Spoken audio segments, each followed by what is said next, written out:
प्यारे बच्चों, आप सभी लोगों का हमारे आरबी जायसवाल यूट्यूब चैनल में हार्दिक स्वागत है। आज के इस वीडियो में हम कक्षा 7 के गणित प्रकाश इकाई 5 त्रिभुज अभ्यास 5 बी का पार्ट 2 हल करेंगे, जिसमें कि हम सवाल नंबर 1 का सेकेंड पार्ट से आगे हल करेंगे।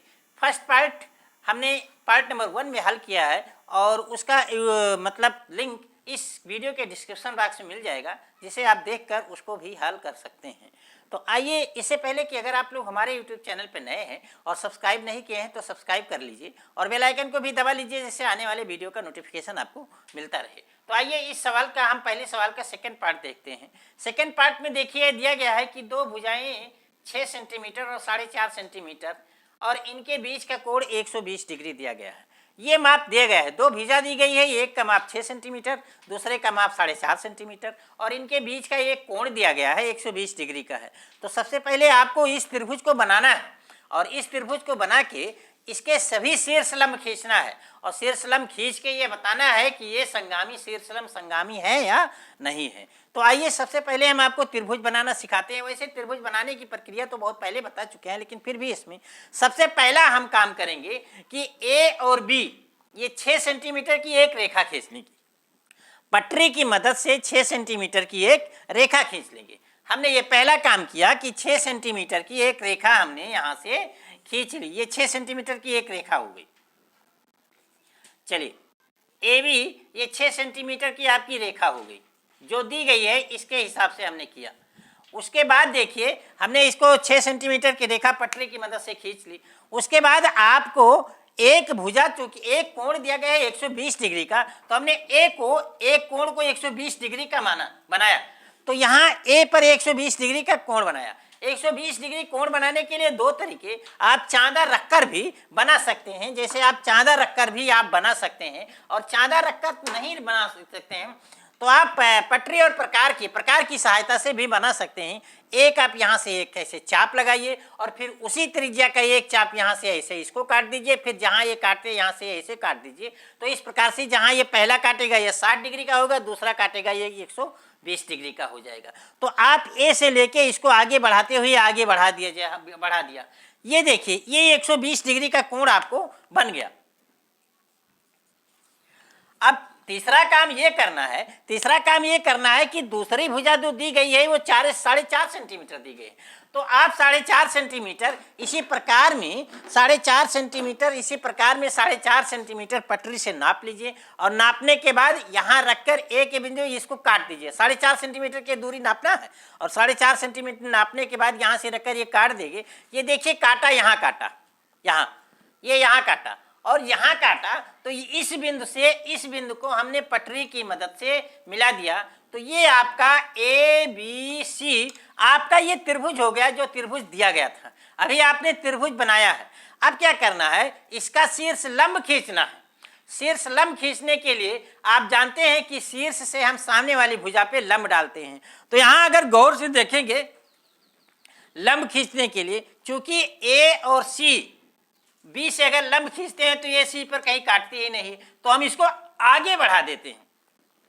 इसी प्रकार से ए और बी को भी पीछे बढ़ा देते हैं, जिससे कि यहाँ से लंब डालने पर एक दूसरे को ये काटें। अब एक बिंदु से एक सिर से हम लंब डालना शुरू करते हैं। सबसे पहले चलिए हम ए से ही डालते हैं। तो ए से डालेंगे तो बस प्रक्रिया वही है कि यहाँ से रखेंगे, दो चाप लगाएंगे, एक चाप यहाँ लगा, एक चाप यहाँ लगा, फिर किसी त्रिज्या लेकर यहाँ से लेके इसको काट दिया, यहाँ से लेके इसको काट दिया, जहाँ ये काटा यहाँ से हमने बी को ए को मिला दिया। ये आपका एक शीर्ष लंब हो गया ए से। दूसरा शीर्ष लंब आप बी से खींचेंगे, तो बी से खींचेंगे, फिर वही प्रक्रिया पर यहाँ से त्रिज्या केंद्र मानकर चाप लगाएंगे इस रेखा पे, जो चूंकि इसी रेखा पे लंब खींचना है। तो एक चाप देखिए यहाँ लगा है, एक चाप यहाँ लगा है, और इन दोनों चापों को फिर एक केंद्र मानकर एक चाप लगाएंगे, तो यहाँ काटा और यहाँ दो एक दूसरे को काटे और बी को हमने ए से मिला दिया। तो ये देखिए, पहले वाले को देखिए आगे बढ़ाने तो कटा नहीं, पीछे बढ़ाने पर यहाँ देखिए ओ पर काट ली। तीसरे से भी वही काम किया। सी से हमने जब इस रेखा पे लंब डाला तो यहाँ से दो चाप लगाए, तो एक चाप यहाँ लगा और दूसरा यहाँ लगा, फिर इसको केंद्र मानकर चाप लगाया तो एक चाप यहाँ लगा, तो ये दूसरा यहाँ लगा, और इसको भी मिलाया या यहाँ और इसको भी मिलाया, तो ये जाके तीनों बिंदु एक ही बिंदु पर मिल गए। तो इस प्रकार से ये आपका त्रिभुज बन गया और ये ओ जो हुआ ये क्या हो गया, ये आपका लंब केंद्र हो गया। देखिए सवाल नंबर 1 का ये दूसरा पार्ट दिया गया है। इसमें दो भुजाएं दी गई हैं 5 सेंटीमीटर और 4 सेंटीमीटर तथा इनके बीच का कोण 90 डिग्री दिया गया है। तो सबसे पहले आप 5 सेंटीमीटर की एक रेखा खींच दिया। देखिए हमने ए भी एक रेखा 5 सेंटीमीटर की खींच लिया। उसके बाद इनके बीच का कोण 90 डिग्री दिया गया है। तो 90 डिग्री का यहाँ इस भुजा पे कोण बनाएंगे। आप कोण बनाने के लिए चांदे की प्रयोग कर सकते हैं, प्रकार का भी प्रयोग कर सकते हैं। बहरहाल यहाँ 90 डिग्री का आप कोण बनाना है। अब आप 90 डिग्री का जब यहाँ कोण बना लीजिएगा, कोण बनाते हुए एक रेखा यहाँ से ऊपर की तरफ खींच देंगे। ये आपका एक रेखा ये सी ऊपर की तरफ आपने खींच दिया 90 डिग्री का कोण बनाते हुए। उसके बाद कहते हैं कि ये तीसरी भुजा जो दूसरी भुजा दी गई है 4 सेंटीमीटर दी गई है। तो 4 सेंटीमीटर आप जैसे अभी तक लंगड़ा प्रकार में नापते थे ऐसे 4 सेंटीमीटर लंगड़ा प्रकार में पटरी से नाप लीजिए। नापने के बाद ऐसे यहाँ इसके नुकीले सिरे रखकर ऐसे काट दीजिएगा। हमारा देखिए यहाँ काटा तो हमने यहाँ ये आपकी तीसरी बिंदु हो गई। फिर इस बिंदु से जहाँ ये काटा इसके एंड बिंदु पर बी को यानी सी को बी को हमने मिला दिया।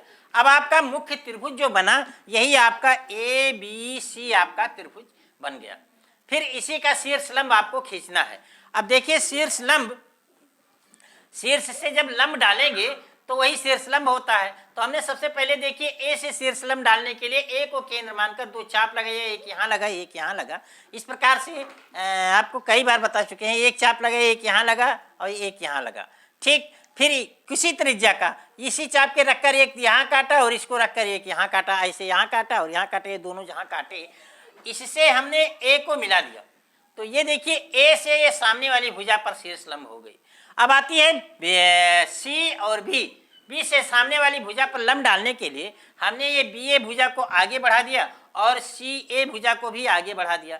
जब बी से हम लंब डालते हैं तो देखिए बी से को केंद्र मानकर एक चाप लगाते हैं। देखिए तो एक चाप यहाँ काटती है इस रेखा को, ये ए बी रेखा ए सी रेखा को यहाँ काटती है और यहाँ काटती है। और यहाँ से जब फिर हम दोबारा ये चाप लगाते हैं, काटते हैं यहाँ से एक चाप इस तरह से, एक चाप इस तरह से, तो ये देखिए यहाँ काट रही है। ठीक इसी प्रकार से इसको इससे लगाते हैं तो जब दो चाप लगाते हैं तो एक चाप यहाँ लगी एक चाप यहाँ लगी, और यहाँ से जब चाप लगाते हैं दोनों काटते हैं तो एक यहाँ एक दूसरे को काटते हैं।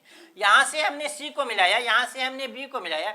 आप देख रहे हैं ये तीनों बिंदु ए पर ही काटते हैं, बिंदु ए पर ही काटते हैं, मतलब कि बिंदु ए ही इसका लंब केंद्र हो गया। अब एक चीज यहाँ ये स्पष्ट हो गया, जान लीजिए कि अगर ये कोण अधिक कोण त्रिभुज है तो अधिक कोण त्रिभुज है तो वो लंब केंद्र त्रिभुज के बाहर हो गया, जिससे कि अभी इसके पहले वाले पार्ट नंबर 2 में आपने देखा कि अधिक कोण त्रिभुज था तो ये लंब केंद्र त्रिभुज के बाहर हो गया।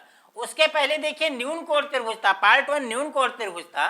तो न्यून कोण त्रिभुज था तो वो केंद्र लंब केंद्र जो आया त्रिभुज के अंदर आया। और जब ये समकोण त्रिभुज हो गया तो समकोण त्रिभुज हो गया तो ये क्या हो गया, ये जो इसका ए कोण समकोण बनाने वाली शीर्ष है उसी वही बिंदु इसका लंब केंद्र हो गया। देखिए सवाल नंबर 1 का ये अंतिम पार्ट है। इसमें चौथा पार्ट दिया गया है दो कोण 65 डिग्री तथा 80 डिग्री और उनके बीच की भुजा 5 सेंटीमीटर, ये तीन चीज दे गई हैं। तो देखिए सबसे पहले हम त्रिभुज बनाते हैं। सबसे पहले उनके बीच की भुजा 5 सेंटीमीटर दी गई है तो 5 सेंटीमीटर की हमने एक रेखा खींच लिया। उसके बाद दिया गया है कि एक कोण 65 डिग्री है तो बी पे हमने चांदे की सहायता से 65 डिग्री का कोण बनाते हुए एक रेखा खींच दी। फिर कहते हैं कि एक पे भुजा पे 80 डिग्री का कोण है तो सी पे हमने 80 डिग्री का कोण बनाया और 80 डिग्री का कोण बनाते हुए एक रेखा ये खींच दी। अब देखिए ये दोनों रेखा इधर वाली रेखा और इधर वाली रेखा आके एक बिंदु मिल जाती हैं, उसको मान लीजिए कि हम ए कहते हैं। अब यही आपका त्रिभुज बन गया, ए बी सी एक त्रिभुज बन गया जिसकी एक भुजा तो 5 सेंटीमीटर है, एक कोण 65 डिग्री है और दूसरा कोण 80 डिग्री है। तो ये आपका त्रिभुज बन गया। अब त्रिभुज आपने का जब रचना हो गई उसके बाद आपको शीर्षलंब बनाना है तो बनाइए शीर्षलंब जैसे अभी तक बनाते थे। हमने बी से ए बी पे लंब डाला, ए सी पे लंब डाला तो क्या होगा, एक चाप दो चाप लगाया तो एक चाप यहाँ लगा एक चाप यहाँ लगाया। फिर यहाँ से जब हमने त्रिज्या मानकर चाप लगाया तो देखिए एक चाप यहाँ लगा और एक चाप यहाँ लगा, दोनों एक दूसरे को यहाँ बिंदु क्यू पर काटते हैं। चाप लगाना अभी कई बार आपको बताया, फिर से यहाँ बताते हैं कि ये देखिए बी को केंद्र मानकर जब हमने यहाँ देखिए ये लिखे एक चाप यहाँ लगाया, एक चाप यहाँ लगाया, फिर इसी को केंद्र मानकर एक चाप जब लगाया तो एक चाप यहाँ लगाया और एक चाप यहाँ से जब यहाँ लगाया, उसी त्रिज्या का होना चाहिए। तो एक दूसरे को जहाँ काटते हैं वहाँ से क्यू को वहाँ से लेके हम बी को मिला देते हैं। ये आपका ये देखिए बी से इस सामने वाली भुजा एसी पर शीर्षलंब हो गया और ये जहाँ काटता है ये आपका 90 डिग्री का कोण बन गया। ठीक इसी प्रकार से ए से लेके हम लंब डालेंगे। ए से जब चाप लगाया तो एक चाप यहाँ लगा, इसके बी और सी के बड़े हुए भाग को काट रहा है क्योंकि बहुत छोटी है। अगर हम चाप यहाँ नहीं लेंगे, छोटा लेंगे, त्रिज्या लेंगे तो समझ में नहीं आएगा, इसलिए भुजा को बढ़ा देते हैं। तो बड़ी हुई भुजा को एक यहाँ काटा और एक यहाँ काटा और जब यहाँ से ही चाप लगाया तो ऐसे काटा और यहाँ से ऐसे काटा, तो एक दूसरे को देखिए यहाँ काट रहे हैं। फिर यहाँ काट रहे हैं तो इसको मान लिया बिंदु पी मान लिया, तो पी से ए को हमने मिलाया तो ये देखिए एक दूसरे को बिंदु ओ पर काट रहे हैं। अब इसी तरीके से सी से अगर हम इस पे चाप लगाते हैं, लंब डालते हैं, तो सी से एक चाप यहाँ लगाया और एक चाप यहाँ लगाया, इस तरह से एक चाप यहाँ और एक दूसरा चाप, इस रेखा को दो जगह ये काटे, एक जगह या एक जगह ये। फिर इसी को केंद्र मानकर जब हम काटते हैं तो देखिए इधर से काटा और इधर से काटा तो एक दूसरे को यहाँ बिंदु आर पर काटते हैं और आर से जब सी को मिला दिया तो देखिए ये आपका शीर्षलंब हो गया। आप देख रहे हैं तीनों शीर्षलंब इसी बिंदु ओ पर काटते हैं, एक ही बिंदु पर काटते हैं और यही आपका शीर्षलंब हो गया। इसी के साथ ये सवाल नंबर 5, सवाल नंबर 1 के सभी पार्ट हल हो गए हैं। अब आपको हम अगले वीडियो में सवाल नंबर 2 के आगे मिलेंगे। तब तक के लिए धन्यवाद।